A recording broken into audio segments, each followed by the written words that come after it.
What's up, you guys? I'm Cammie, and this is Logan. And today we have a topic to talk about that honestly, I kind of feel like I'm getting called out a little bit on it. We're going to be talking about adrenal fatigue. You guys. Yeah, so we're going to go over what adrenal fatigue is. We'll go over some of the causes, some of the symptoms. You're probably very familiar with a lot of them. What do some of those symptoms look like for you? Literally everything. I'll admit, I might have a bit of a caffeine problem. Not me. Stimulant problem. Also, I'm like a single mom. I have 3 kids. I work full time. Like, I'm under a lot of pressure and a lot of stress and have a lot on my plate. So that's how I justify the amount of caffeine. And also, it's really not doing me a whole ton of favors because I'm always stressed. I'm always like, I don't know, I feel like I'm kind of on edge a little bit. Like I can like put on a smiley face and be like happy, bubbly person. But I'm like internally, I'm like, you're like, yeah. It's like that one meme where there's like the little dog, like, and there's fire going on everywhere around it. And it's like, I'm fine, everything's fine. It's cool. Yeah, good. Yeah, that's totally me. And I feel like also lately, especially, I'm so like, I don't even know how I'd explain it other than I can't focus on more than one thing at a time. Like literally this morning, my little boy was wanting to tell me a story and I had to say like, I love you and I want to hear this. And also I'm got to get this other stuff done. And so we're going to have to save this conversation for later. Like my brain is foggy and doesn't want to multitask. And there's a lot of other things. Yeah, and so if that sounds familiar to any of you, good job, you're living the American dream. So adrenal fatigue has to do like the endocrine system. What happened is we have these stress hormones called cortisol as well as a bunch of other like noradrenaline, norepinephrine, like all these different hormones that our body releases whenever we're in we did it like from an evolutionary standpoint, it happened because of like, right, like if you see a lion back in the day, like you're probably dead. But like your chances of not dying are greater because of adrenaline and cortisol. Right. Your body releases those, so it puts you into like super fight or flight mode, and you can kind of like your hearing gets better, right? Like all these cool things happen on like a biological, like physiological, hormonal level. The problem is none of us are ever most of us aren't facing down death on a regular basis, right? I mean, I would actually kind of love it if I ran face to face with a lion. I'd rather have a bear. A bear? I don't know. It'd be more funny. I'd get owned either way. But yeah, like, I mean, it'd just be interesting. Especially like yeah. in Utah, all of a sudden a lion just came out. Oh, yeah, that'd be dope. Anyway. And because of, stress hormones, you might be able to outrun it. Maybe. Yeah, probably not. So the problem, like what happens from adrenal fatigue, right, is when we're like constantly put under stress or like excess stress, like unnecessary stress, right? When we stop, like we're not sleeping as well. We have 9 million kids to take care of. Yeah, 9 million. This is basically. Utah. And so our body starts releasing cortisol at more often. And cortisol also lasts longer than adrenaline does in the system. And so because our bodies are constantly producing it, like it throws off our cycles. So that's why you might feel groggy in the morning and then you start coming alive at night. And then to combat it, right, we drink a ton of caffeine, which exacerbates the problem because when you drink caffeine, it kind of actually has a similar effect. It's like one of the reasons why you might wake up a little bit, ideally, is it will release some cortisol into the system, and the more fatigued your adrenals are, the less help that caffeine is, and it's just putting you further and further back. So I'm just like going downward and downward and downward because cheers. Like adrenal fatigue. I feel like I'm so stressed, shocked my body so much, and I haven't taken time away from stress or stimulants to recover, right? To get like my hormones regulated. So what are some ways to overcome this or combat this? Like it's probably not like going to completely go away, but what are some great ways to deal with it, I guess? So one great way is to start like a lot of people, like, this is die hard, and I respect the people that can do this. Will suggest like just going off caffeine entirely. Mm-hmm. That's, to anyone that can, like, more power to you. Mm-hmm. That's not me. So it's like, say that you're at like 700 milligrams of caffeine a day. It's a lot. I wish that wasn't realistic, but it is.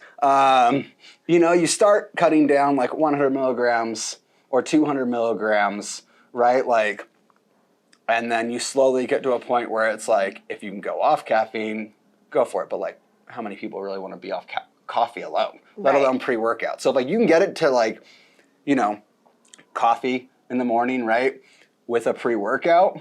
Mm-hmm. That's good. Or if you find that you're lifting later at night, mm-hmm. right, you're going to the gym later at night, and you're taking like one of our other pre-workouts, like Bucked Up, like our flagship, or BAMF or Woke, especially Woke or BAMF. Don't take those after 3 p.m. Or seriously, though. I mean, well, it's your lives. Switching from like one of those to like the Bucked Up non-stim is one way to go about it. And then if you like still feel like you need more pump or anything, that's where pump off because you're still going to get like the increase in endurance from both of these. You're just not going to have the stimulants. Okay. So it still has everything that you need to give you a good lift, but the caffeine is out of it. So would it be good to just cycle? So say I'm taking a ton of caffeine right now, and then maybe even just 1 month, like get 1 container of non-stim, do that for a full month, and then introduce the caffeine back in. Would that work? Or slow, probably don't like a month. You might want to give it a little more time. Okay. Like, because usually they'll say like the first like 7 days without as much caffeine are like terrible. And then your body slowly starts coming back. So you don't the last thing you want to do is like go through the pain of trying to recover your adrenals just to throw fire back on them. Okay. So maybe go a little bit longer if you can. And then once you start adding caffeine back in or any type of stimulant back in, maybe lower amounts. Like start with our flagship and do that for a little while, and then maybe go back to LFG or BAMF or Woke or whatever. Cool. And another thing like that anyone could really start doing is, obviously it's a little bit harder to sleep when you have adrenal fatigue. That's just part of this. That's one of the symptoms, right? Is you start getting your energy around 9. That's a terrible time to be getting energy. If you think of yourself as like, there's the night owl, right? Yeah. If you consider yourself a night owl, like, I'm always tired in the morning, but I do like my best work at night. It is maybe kind of nature, but it's more likely that it's nature in the sense that you've kind of screwed up your adrenal glands. Gotcha. And you're fatigued. As much as I wish that wasn't true, hopefully I'm wrong, but probably not. Not on that one. So some other things you can do is, like, our chill nootropic has things in it that, like, ingredients that can actually help with like the brain fog, right? Not just like the no chill, right? Like that can help in the morning, but the chill, like our nootropic, the chill can actually start helping recover the brain and like the endocrine system. And then sleep support helps too. So it's just about like doing things that can like help your like lower your cortisol levels. If you're into meditation or yoga, like that can help. That was gonna be my next question. Yoga, meditation. That's actually funny though. So like one thing that a lot of us do wrong, because like if you have adrenal fatigue, you're probably gonna notice that weight gain happens more often. Yes. Even if you are eating well under your deficit, you can still have weight gain, and it just has to do with the hormones being imbalanced, right? And there's a lot of things that go into it, so I won't like dive that deep. But if you can like implement those small things to sort of like ease up just a little bit throughout the day, like small habits, like the compounding them, it's doing that, like, because instead of trying to fight it by taking more caffeine and like going harder at the gym, like say you're someone that's trying to lose weight and you're really stressed and you feel like weight's not going anywhere, the answer isn't actually to go harder in that situation. It's like, don't stop trying to like outwork your plateau. Start outthinking it. Like, don't be an idiot. Like, that's what we all do, is we're just like, oh no, like we're in like grind culture. So we're all like, it's just my fault. Like, I'm not working hard enough. Right. Like, drink more caffeine, go harder, do more drop sets. No. Maybe try doing yoga instead of lifting 1 day a week. Right. Like, and that's what the world teaches us, and then especially the fitness industry is like, go harder. If you're not seeing results in the gym, go harder. And that's, my background is I've been a personal trainer for 15, 16 years.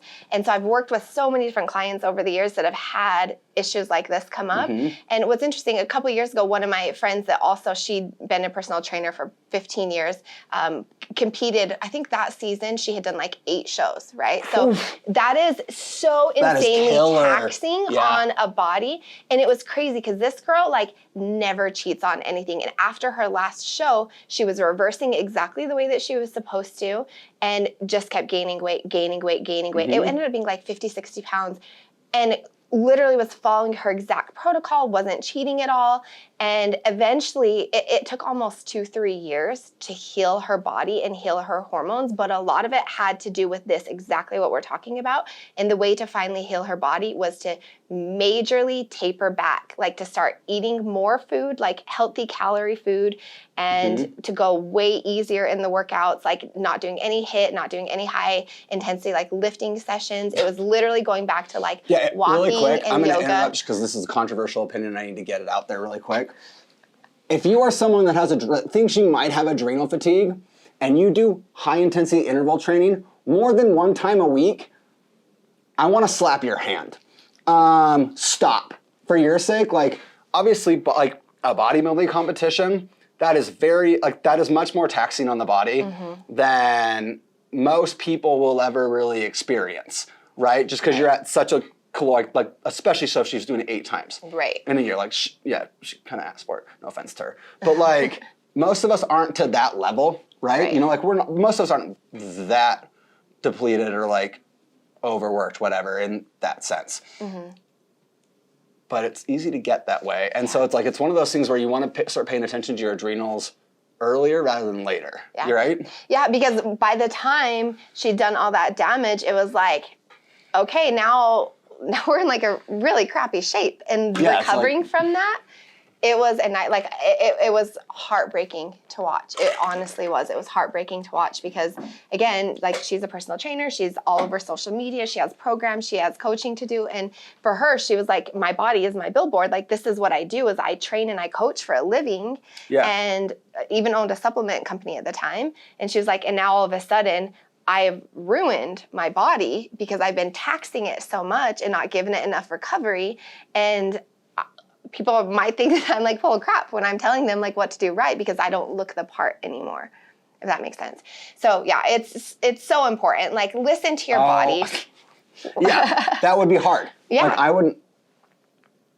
Yeah, that would, because especially it probably affected her income too. Yeah, like all sorts of things where it's like, I mean, so sometimes you have to, you know, it's like have the security be like, nah, I think maybe I'll let myself get a little bit softer for a little bit to have a take back. And it's like, it's hard, especially if you're one of the 98% of people in the fitness industry that is obsessed with comparison culture.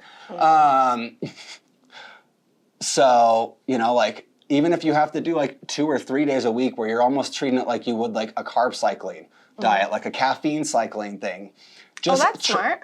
I never thought of that. I didn't think about it until just there, I'm going to be honest. Genius. He's a genius. Maybe it'll work. That's like honestly just a suggestion that it seems like theoretically that could work, because it's really just about implementing small, healthy things. And not healthy in the sense of just like looking better, healthy in the sense of like take a break. Right. Because even if you have brain fog, that's also a problem of adrenal fatigue. Right. So like if you feel like you're falling behind at work, that also could just be that you're stressed and overworked and like need to like figure out a way. I know that's hard because, right, this is a reality. We all have a lot of pressure and things to do. And I think it is important with all that. It's so important to remember that there is a difference between health and fitness, right? And a lot of times, especially because I think nowadays, a lot of people get all their education from social media as they're scrolling through. They're like, oh, well, this person said whatever. Yeah, like this person is, I won't even go there. Yeah, that's a long rant. This can open a whole new can of worms. But it's so important to remember that there's a huge difference between health and a huge difference between fitness. People that look super fit and are super shredded all the time are sometimes the most unhealthy. They're doing crazy things and stressing their bodies out to get that physique. That is not health, right? And so cool, if like that's what you're after, awesome. And also, still sometimes take a break. Like take a break, get your body, your mind, everything in check so that you don't completely fatigue out. Yeah. And some of the ways to do that. Again? Start taking some non-stim. Seriously, especially if you're someone that loves pump training, like you like the higher volume, like you really like your like selfies in the mirror, right? Like it's awesome. Good for you. Like if you want to make those, like you want to look more solid when you're doing those, caffeine is even holding you back in those ways because caffeine is a diuretic, as everyone pretty much knows. You will have, more likely than not, you will have better pumps with less caffeine, like comboing Pumpocalypse and non-stim. And more importantly, not as importantly, but pretty important, you'll start healing your adrenals. I think it's more. It was tongue in cheek.